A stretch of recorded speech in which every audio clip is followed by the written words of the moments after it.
Before the 2010 C-Clip trip to Uganda, I didn't really have a good idea of what I was going to be doing once I arrived. While we had gone over a day-to-day itinerary in class, I didn't understand what I was supposed to be learning from the trip. The plan was to participate in two simple projects during our time in Uganda: building a rain harvesting tank and planting trees. But how was I going to learn about global leadership from this? I didn't understand the impact of these projects until we actually got there. You don't know, you're one in a million. Good life. We worked with an organization called REAP to help the members of Chanamukaka, a small community just outside of Masaka, Uganda. In Chanamukaka, there is no running water. Women and children must carry their water in jerry cans, filled at a local public watering hole. When we got to the site, we had to carry jerry cans of water, just like the members of Chanamukaka do every day. The watering hole was nearly a mile away from the site, and the cans were unbelievably heavy. I couldn't even carry one by myself.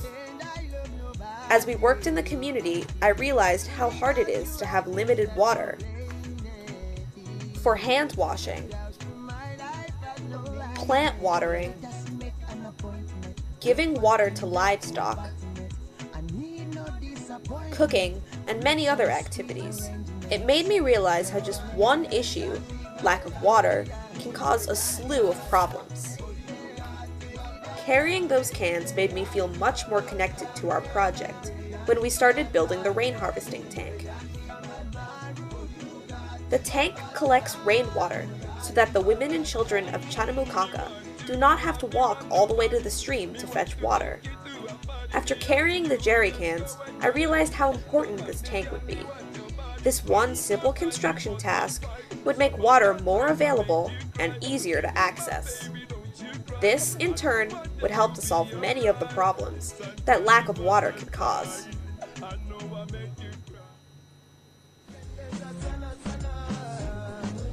Tree planting is another simple task that yields many positive benefits to the community of Chanamukaka. Trees provide food, shade, firewood, and timber, including the timber we use to construct the rain harvesting tank. They also help the environment by helping to clean the air and, in the case of the moringa tree, produce seeds that can purify water. By planting these few trees, we were helping the community in a variety of ways.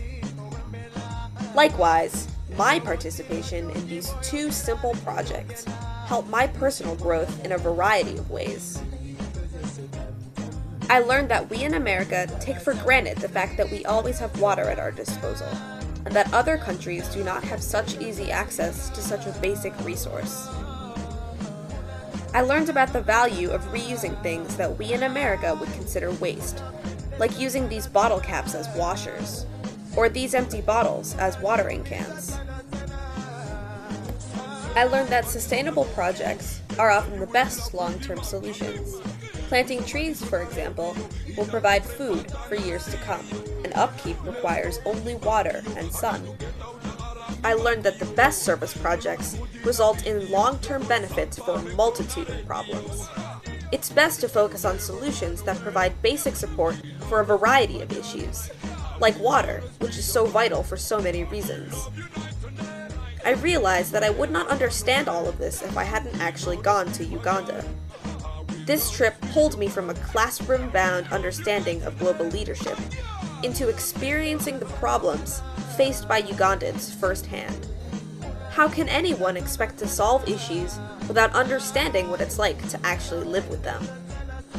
This is why a trip like this was such an important experience, because participating in these two simple projects helped me gain so much knowledge in a multitude of areas. It's best to learn by doing, because when you experience it firsthand, the possibilities are endless.